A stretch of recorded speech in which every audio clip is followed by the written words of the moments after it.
Menghirup udara segar sambil beraktivitas di taman rupanya bisa mengurangi tingkat stres kaum urban. Betapa tidak, pepohonan yang serba hijau dan udara tak berpolusi bisa memberikan efek terapi tersendiri.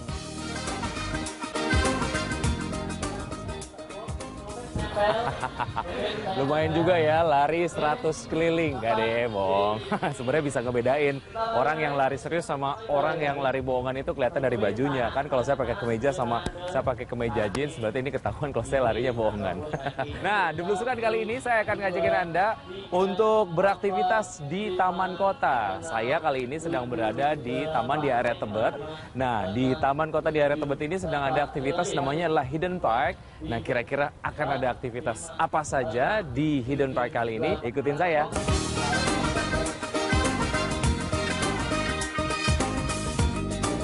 Ya, kali ini kita akan beraktivitas di taman di kawasan Tebet, Jakarta Selatan. Di sini sedang diadakan kegiatan bertajuk Hidden Park, sebuah kegiatan yang bertujuan mengembalikan fungsi taman agar bisa memberikan manfaat yang maksimal untuk warga kota. Sebetulnya ini juga bentuk kampanye ruang terbuka hijau.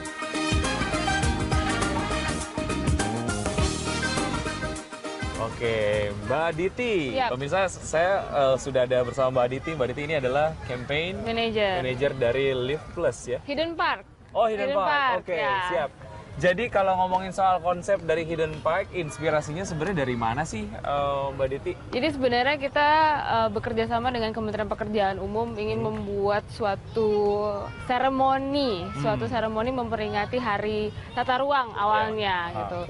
Kemudian Kementerian PU juga punya program pengembangan kota hijau, elemennya adalah bagaimana mengaktifasi ruang terbuka hijau dan komunitasnya. Nah, dari sini kita dari Live Plus membuat suatu konsep gimana sih menggrab massa, membuat suatu interaksi di dalam taman kota, dan kita mencetuskanlah Hidden Park dari 2012 ini. Memang ada apa dengan taman kota sih sehingga kemudian akhirnya dibikin aktivitas aja gitu di banyak taman kota. Ini kalau nggak salah ada tahun kali kelima. Kali kelima. Memang kenapa banyak ditinggalin oleh warganya, jarang ada aktivitas atau seperti apa? Sebenarnya kalau dibilang Jakarta nih, kita waktu itu baru dapat datanya Jakarta punya 350 taman. Tapi update minggu lalu kita dikasih tahu bahwa ada 3.000 taman. Tapi kita nggak tahu ada di mana, bagaimana mengaksesnya gitu. Dan tidak bisa memanfaatkannya gitu. Mungkin yang memanfaatkannya cuma segelintir orang gitu. Di sini kita mau menciptakan budaya bertaman dan menciptakan bahwa taman itu bisa menjadi ruang interaksi publik dan bisa membahagiakan warganya gitu. Kalau misalnya warganya bahagia, kotanya juga bisa semakin maju ya. Kita pikir dari situ. Melihat banyaknya fungsi dari taman kota, idealnya suatu kota harus memiliki ruang terbuka hijau hingga 30% dari total luas wilayah. Dan sekarang ini, ruang terbuka hijau di wilayah DKI Jakarta sudah mencapai 14,94% atau 9.896,8 hektar dari total luas wilayah. Ini merupakan sebuah kemajuan. Tak heran pemerintah provinsi tengah giat menggalakkan gerakan revitalisasi taman kota. Dan hasilnya, satu persatu taman kota yang layak mulai bisa dikunjungi oleh warga Jakarta. Nah, sebetulnya warga Jakarta mengidamkan taman kota yang seperti apa ya? Nah, habis muter-muter dikit di Taman Bibit yang ada di Tebet ini, saya pengen ngobrol-ngobrol sama beberapa pengunjung yang ada di sini. Nih, saya pengen tanya-tanya. Hai! Hai. Halo, lagi pada ngapain? Lagi habis lari. Habis lari, rajin banget. Emang kalau lari itu seminggu sekali atau kalian sering? Seminggu sekali. Larinya di mana? Di sini, di Taman Seni. Oh gitu, kompak banget ya jawabnya ya. Kan biasa bertiga. Ini semua masih sekolah? Masih. Kelas berapa? Kelas 12. Seumur kita, gak ada bohong. Ini kan kita lagi ada di Taman Kota. Pengennya Taman Kota di Jakarta itu menurut kamu kayak gimana sih? Kamu dulu, siapa namanya? Fatia. Fatia pengennya Taman Kota di Jakarta kayak gimana sih? Ya fasilitasnya lebih dijaga gitu. Ini kan banyak yang tempat sampahnya pada hilang. Siapa yang gondol kira-kira? Yang gondol tempat sampah. Oh gitu. Terus apa lagi? Kamu kalau kata kamu? Banyakin tumbuhin bunga-bunga gitu biar cantik. Oh gitu. Sejauh ini kalau daun-daun kayak gini udah oke sih. Cuman kalau ada lebih banyak bunganya lebih cakep gitu ya. Lebih warna-warni gitu. Oke, dasar cewek ya. Pengennya yang lebih warna-warni. Kalau kamu siapa namanya? Raisa. Raisa. Ih, Raisa nyanyi dulu dong.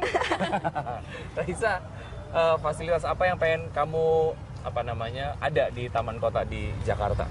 Ya gitu aja sih, sama kayak pokoknya bunga-bunga gitu. Oh gitu, lebih indah lah ya. Indah aja. Kayak toilet dan lain sebagainya, fasilitas pendukung gitu menurut kamu udah ideal belum sih? Udah bagus belum sih? Belum. Oh belum. Pengennya diperbaiki gitu ya. Oke, pengennya ada kegiatan apa aja di taman kota?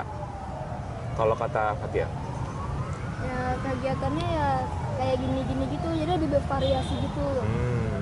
Jadi nggak cuman di cuman bentuknya taman kota terus habis itu nggak ada warga yang datang karena nggak ada aktivitas. Iya. Kalau kata kamu? Bikin kayak acara-acara itu kayak kan biasanya di sini kan suka banyak kucing gitu ya. Bikin acara hewan-hewan gitu. Oh gitu, ngumpulin komunitas-komunitas. Iya. Oke, sip. Nah, kalau kata kamu terakhir Raisa, di Jakarta itu tamannya udah banyak apa belum sih? Atau menurut kamu harus ditambahin lagi? Belum deh kayaknya. Berapa banyak pengennya? Ya banyakin lagi. Banyakin lagi? Pokoknya makin banyak tamannya, makin banyak warga yang datang, makin seneng warganya, makin bahagia gitu ya. Oke sip, kalau gitu selamat jalan-jalan lagi. Terima kasih ya. Selfie dulu dong, tapi pakai handphone kalian. Nggak ada ya? Nggak ada yang bercanda. Thank you ya. Iya. Dadah.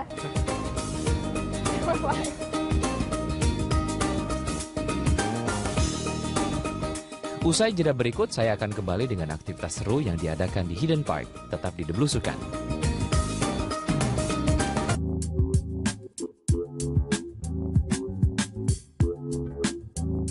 Kembali di The Blusukan pemirsa, masih menikmati Taman Kota di kawasan Tebet, Jakarta Selatan. Banyak fungsi dari Taman Kota, diantaranya fungsi kesehatan dan rekreasi. Nah, fungsi inilah yang juga ingin dimunculkan dari Taman Tebet. Selain berolahraga bersama, ada kegiatan lain yang bisa dilakukan bersama keluarga, seperti membuat prakarya sederhana seperti yang tengah dilakukan oleh anak-anak ini. Di sini juga diadakan area bermain yang memungkinkan anak-anak berinteraksi dengan melakukan kegiatan fisik seperti bermain ular tangga dan engklek, beberapa permainan tradisional yang sudah jarang dimainkan. Ada kegiatan positif lainnya yang diselenggarakan dengan melibatkan komunitas peduli lingkungan agar masyarakat mengurangi konsumsi kantong plastik. Ya, di Hidden Park ini juga ada aktivitas sosialisasi agar masyarakat mengurangi konsumsi kantong plastik. Dan sebelah saya sudah ada Mbak Adisa dari Gerakan Indonesia Diet Kantong Plastik. Oke, siap. Mbak, apa yang menginisiasi Mbak dan juga teman-teman untuk bisa bikin komunitas ini, gerakan ini? Ya, jadi sebenarnya diet kantong plastik ini awalnya adalah sebuah gerakan atau bisa disebut juga sebagai komunitas yang diinisiatori oleh Green Generation Indonesia pada tahun 2010. Latar belakangnya karena waktu tahun 2005 itu ada kasus longsor di TPA Lewi Gajah di Cimahi, Bandung. Nah, itu dari situ kami melihat bahwa potensi sampah yang dihasilkan di TPA itu sangat banyak sekali, terutama sampah kantong plastik. Maka dari itu kami melakukan upaya untuk mendorong masyarakat untuk mengurangi penggunaan kantong plastiknya. Karena kalau untuk seperti di Bandung sendiri itu sampah yang dihasilkan per hari 1.500 ton. Kantong plastik sekitar 15%. Kalau di Jakarta sekitar 6.000 ton per hari, itu sekitar 15%-nya lah. 15% dari total seluruh sampah 6.000 ton itu plastik gitu. Dan itu jumlah yang sangat besar. Jumlahnya sangat besar gitu. Apalagi Indonesia juga sekarang dituduh sebagai penyumbang sampah kantong plastik terbesar ke lautan di dunia, nomor 2 setelah Tiongkok. Oh wow, itu yang perlu diketahui oleh masyarakat ya. Iya. Tapi sebetulnya ada sempat gerakan-gerakan yang juga serupa supaya memang masyarakat diet kantong plastik. Dari pemerintah juga kemarin kan bilang bahwa sosialisasi ke retail tuh. Kalau misalnya mau pakai kantong plastik, bayar 200 gitu. Nah itu sebetulnya gerakan-gerakan seperti itu berasa nggak sih? Ada data terbaru nggak dari? Berasa. Jadi diet kantong plastik ini pada tahun 2013 dan 2015 kami bikin petisi di change.org. Pada tahun 2013 petisinya Pay for Plastic. Jadi kami meminta retail-retail di Indonesia untuk tidak memberikan kantong plastik secara gratis. Gitu. Kemudian tahun 2015 kami bikin petisi lagi, petisi diet kantong plastik untuk mendorong pemerintah daerah dan pemerintah pusat itu punya aturan khusus mengenai pengurangan sampah kantong plastik. Nah, kami kumpulkan petisinya, kami kumpulkan sejumlah 70.000 tanda tangan, kami serahkan ke KLHK dan BPLH Kota Bandung. Kemudian akhirnya direspon sama Kementerian Lingkungan Hidup yang akhirnya jadi uji coba kantong plastik tidak gratis. Yang uji coba pertama itu 21 Februari sampai 31 Mei. Nah, dari hasil uji coba pertama itu menghasilkan satu laporan bahwa ternyata dari adanya uji coba tersebut pengurangan sampah kantong plastik itu bisa mencapai 40%. Gitu. Jadi cukup efektif lah, cukup signifikan gitu. Wah, memang ya harus segera dikurangi konsumsi kantong plastik kita. Lalu bagaimana caranya? Kalau saya pakai kantong plastik, nggak apa-apa. Saya pakai kantong plastik setiap hari, nggak ada pengurangan dari konsumsi kantong plastik saya. Kenapa? Karena toh saya menggunakan ulang kantong plastiknya. Misalnya dari yang untuk bawa belanjaan dari toko ke rumah, habis itu besoknya saya pakai buat tempat sampah gitu misalnya. Nah, kalau pikir kayak gitu sebenarnya bener apa enggak sih, sejalan apa enggak sih dengan mengurangi kantong plastik? Sebenarnya nggak sejalan karena itu kasus yang Lowi Gajah tahun 2005 kasusnya seperti itu. Jadi sampah dimasukkan ke dalam kantong plastik, sampah organik dicampur sama anorganik di dalam kantong plastik. Jadi ada zat-zat kimianya nggak bisa lepas gitu karena tertutup sama kantong plastik. Nah, kita gimana caranya pengen bahwa masyarakat itu harus mulai mengurangi. Jadi mungkin ada juga, iya kantong plastik saya kan dipakai kemudian besoknya kami pakai lagi buat tong sampah, tempat sampah itu sebenarnya nggak ada yang salah. Jadi sebenarnya dari masyarakat tuh harus ada pemilahan sampah organik, anorganik, jadi dipisah gitu. Makanya kita pengurangan kantong plastik itu harus dimulai dari diri sendiri, dari lingkungan rumah. Makanya kita ngedorong adanya kantong plastik berbayar itu untuk mengurangi kantong plastik. Salah satu upaya untuk bisa mengurangi konsumsi plastik adalah dengan menggunakan tas pakai ulang, tas pakai ulang. Ini lagi dilukis tuh di belakang sama anak-anak. Ini anak-anak lagi melukis di tas kanvas. Jadi kami ini memiliki beberapa kegiatan gitu. Salah satunya melukis di tas kanvas. Jadi tas kanvas ini masih kosong, depan belakang tuh sebenarnya kosong. Jadi kami kasih secara udah digambarin sama relawan. Jadi abstrak Jadi kami memberikan secara gratis, tapi kami juga memberikan edukasi kepada anak-anak gitu. Jadi gambarnya yang bagus, gambarnya kalau bisa ada pesan atau sesuatu yang mereka sukai. Nah, ini nanti tasnya dipakai berulang-ulang kalau mereka belanja, jadi nggak pakai kantong plastik lagi. Ya, lingkungan akan menjadi lebih baik jika kita mau melakukan hal-hal sederhana namun memberikan dampak luar biasa. Tetap di tempat Anda, setelah jeda kita akan belajar meracik kopi. Hasilkan per hari 1.500 ton. Kantong plastik sekitar 15%. Kalau di Jakarta sekitar 6.000 ton per hari, itu sekitar 15%-nya lah. 15% dari total seluruh sampah, 6.000 ton itu. Plastik gitu. Dan itu jumlah yang sangat besar. Jumlahnya sangat besar gitu. Apalagi Indonesia juga sekarang dituduh sebagai penyumbang sampah kantong plastik terbesar ke lautan di dunia, nomor 2 setelah Tiongkok. Oh wow, itu yang perlu diketahui oleh masyarakat ya. Iya. Tapi sebetulnya ada sempat gerakan-gerakan yang juga serupa supaya memang masyarakat diet kantong plastik. Dari pemerintah juga kemarin kan bilang bahwa sosialisasi ke retail tuh. Kalau misalnya mau pakai kantong plastik bayar 200 gitu. Nah itu sebetulnya gerakan-gerakan seperti itu berasa nggak sih? Ada data terbaru nggak dari? Berasa. Jadi diet kantong plastik ini pada tahun 2013 dan 2015 kami bikin petisi di change.org. Pada tahun 2013 petisinya Pay for Plastic. Jadi kami meminta retail-retail di Indonesia untuk tidak memberikan kantong plastik secara gratis. Gitu. Kemudian tahun 2015 kami bikin petisi lagi, petisi diet kantong plastik untuk mendorong pemerintah daerah dan pemerintah pusat itu punya aturan khusus mengenai pengurangan sampah kantong plastik. Nah, kami kumpulkan petisinya, kami kumpulkan sejumlah 70.000 tanda tangan, kami serahkan ke KLHK dan BPLH Kota Bandung. Kemudian akhirnya direspon sama Kementerian Lingkungan Hidup yang akhirnya jadi uji coba kantong plastik tidak gratis. Yang uji coba pertama itu 21 Februari sampai 31 Mei. Nah, dari hasil uji coba pertama itu menghasilkan satu laporan bahwa ternyata dari adanya uji coba tersebut pengurangan sampah kantong plastik itu bisa mencapai 40%. Gitu. Jadi cukup efektif lah, cukup signifikan gitu. Wah, Memang ya, harus segera dikurangi konsumsi kantong plastik kita. Lalu bagaimana caranya? Kalau saya pakai kantong plastik, nggak apa-apa. Saya pakai kantong plastik setiap hari. Nggak ada pengurangan dari konsumsi kantong plastik saya. Kenapa? Karena toh saya menggunakan ulang kantong plastiknya.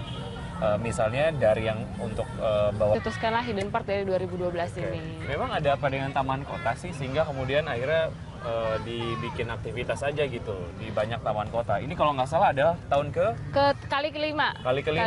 kelima. Memang kenapa banyak ditinggalin oleh warganya? Jarang ada aktivitas atau seperti apa? Sebenarnya kalau dibilang Jakarta nih, kita waktu itu baru dapat datanya Jakarta punya 350 taman. Tapi update minggu lalu kita dikasih tahu bahwa ada 3.000 taman. Tapi kita nggak tahu ada di mana, bagaimana mengaksesnya gitu. Dan tidak bisa memanfaatkannya gitu. Mungkin yang memanfaatkannya cuma segelintir orang gitu. Di sini kita mau menciptakan budaya bertaman dan menciptakan bahwa taman itu bisa menjadi ruang interaksi publik dan bisa membahagiakan warganya gitu. Kalau misalnya warganya bahagia, kotanya juga bisa semakin maju ya. Kita pikir dari situ. Melihat banyaknya fungsi dari taman kota, idealnya suatu kota harus memiliki ruang terbuka hijau hingga 30% dari total luas wilayah. Dan sekarang ini, ruang terbuka hijau di wilayah DKI Jakarta sudah mencapai 14,94% atau 9.896,8 hektar dari total luas wilayah. Ini merupakan sebuah kemajuan. Tak heran pemerintah provinsi tengah giat menggalakkan gerakan revitalisasi taman kota. Dan hasilnya, satu persatu taman kota yang layak mulai bisa dikunjungi oleh warga Jakarta. Nah, sebetulnya warga Jakarta mengidamkan taman kota yang seperti apa ya? Nah, habis muter-muter dikit di Taman Bibit yang ada di tempat ini, saya pengen ngobrol-ngobrol sama beberapa pengunjung yang ada di sini. Nih, saya pengen tanya-tanya. Hai. Halo, lagi pada ngapain? Lagi Habis lari. Habis lari, Iya. rajin banget. Emang kalau lari itu seminggu sekali atau kalian sering? Seminggu sekali. Larinya di mana? Di sini, di Taman Seni. Taman. Oh gitu, kompak banget ya jawabnya ya. Kan biasa bertiga. Ini semua masih sekolah? Masih. Kelas berapa? Kelas 12. Seumur kita, gak ada bohong. Ini kan kita lagi ada di Taman Kota. Thank you ya. Iya. Dadah.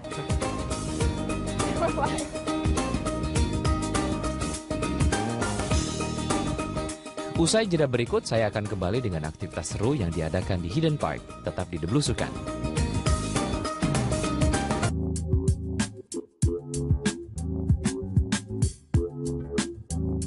Kembali di Deblusukan pemirsa, masih menikmati Taman Kota di kawasan Tebet, Jakarta Selatan. Banyak fungsi dari Taman Kota, diantaranya fungsi kesehatan dan rekreasi. Nah, fungsi inilah yang juga ingin dimunculkan dari Taman Tebet. Selain berolahraga bersama, ada kegiatan lain yang bisa dilakukan bersama keluarga, seperti membuat prakarya sederhana seperti yang tengah dilakukan oleh anak-anak ini. Di sini juga diadakan area bermain yang memungkinkan anak-anak berinteraksi dengan melakukan kegiatan fisik seperti bermain ular tangga dan engklek, beberapa permainan tradisional yang sudah jarang dimainkan. Ada kegiatan positif lainnya yang diselenggarakan dengan melibatkan komunitas peduli lingkungan agar masyarakat mengurangi konsumsi kantong plastik. Ya, di Hidden Park ini juga ada aktivitas sosialisasi agar masyarakat mengurangi konsumsi kantong plastik. Dan sebelah saya sudah ada Mbak Adisa dari Gerakan Indonesia Diet Kantong Plastik. Oke, siap. Mbak, apa yang menginisiasi Mbak dan juga teman-teman untuk bisa bikin komunitas ini, gerakan ini? Ya, jadi sebenarnya diet kantong plastik ini awalnya adalah sebuah gerakan atau bisa disebut juga sebagai komunitas yang diinisiatori oleh Green Generation Indonesia pada tahun 2010. Latar belakangnya karena waktu tahun 2005 itu ada kasus longsor di TPA Lewi Gajah di Cimahi, Bandung. Nah, itu dari situ kami melihat bahwa potensi sampah yang dihasilkan di TPA itu sangat banyak sekali, terutama sampah kantong plastik. Maka dari itu kami melakukan upaya untuk mendorong masyarakat untuk mengurangi penggunaan kantong plastiknya. Karena kalau untuk seperti di Bandung sendiri itu sampah yang pengennya taman kota di Jakarta itu menurut kamu kayak gimana sih? Kamu dulu, siapa namanya? Fatia. Fatia pengennya taman kota di Jakarta kayak gimana sih? Ya fasilitasnya lebih dijaga gitu. Ini kan banyak yang tempat sampahnya pada Hilang. ya, Siapa yang gondol kira-kira? Yang gondol tempat tahu, sampah. ngapain. Oh gitu. Terus apa lagi? Kamu kalau kata kamu? Banyakin tumbuhin bunga-bunga gitu biar cantik. Oh gitu. Sejauh ini kalau daun-daun kayak gini udah oke sih. Cuman kalau ada lebih banyak bunganya lebih cakep gitu Iya, ya. lebih warna-warni gitu. Oke, dasar cewek ya. Pengennya yang lebih warna-warni. Kalau kamu siapa namanya? Raisa. Raisa. Ih, Raisa nyanyi dulu dong. Raisa, fasilitas apa yang pengen kamu ada di taman kota di Jakarta? Ya gitu aja sih, sama kayak pokoknya bunga-bunga gitu. Oh gitu, lebih indah lah ya. Indah aja. Kayak toilet dan lain sebagainya, fasilitas pendukung gitu menurut kamu udah ideal belum sih? Udah bagus belum sih? Belum. Oh belum. Pengennya diperbaiki gitu ya. Oke, pengennya ada kegiatan apa aja di taman kota? Kalau kata Fatia. Ya kegiatannya ya kayak gini-gini gitu, jadi lebih bervariasi gitu. Jadi nggak cuman di cuman bentuknya taman kota terus habis itu nggak ada warga yang datang karena nggak ada aktivitas. Iya. Kalau kata kamu? Bikin kayak acara-acara itu kayak kan biasanya di sini kan suka banyak kucing gitu ya. Bikin acara hewan-hewan gitu. Oh gitu, ngumpulin komunitas-komunitas. Iya. Oke, sip. Nah, kalau kata kamu terakhir Raisa, di Jakarta itu tamannya udah banyak apa belum sih? Atau menurut kamu harus ditambahin lagi? Belum nih kayaknya. Berapa banyak pengennya? Ya banyakin lagi. Banyakin lagi? Pokoknya makin banyak tamannya, makin banyak warga yang datang, makin seneng warganya, makin bahagia gitu ya. Oke sip, kalau gitu selamat jalan-jalan lagi. Terima kasih ya. Iya. Selfie dulu dong, tapi pakai handphone kalian. Nggak ada ya? Nggak ada yang bercanda.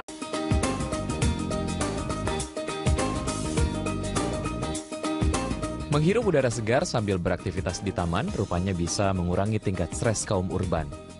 Betapa tidak, pepohonan yang serba hijau dan udara tak berpolusi bisa memberikan efek terapi tersendiri.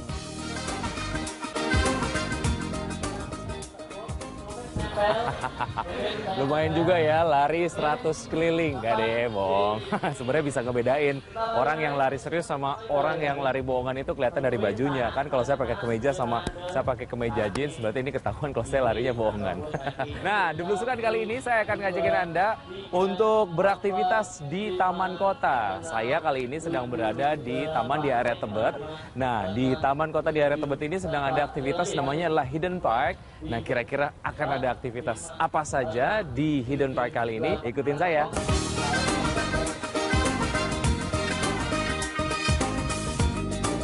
Ya, kali ini kita akan beraktivitas di taman di kawasan Tebet, Jakarta Selatan. Di sini sedang diadakan kegiatan bertajuk Hidden Park, sebuah kegiatan yang bertujuan mengembalikan fungsi taman agar bisa memberikan manfaat yang maksimal untuk warga kota. Sebetulnya ini juga bentuk kampanye ruang terbuka hijau.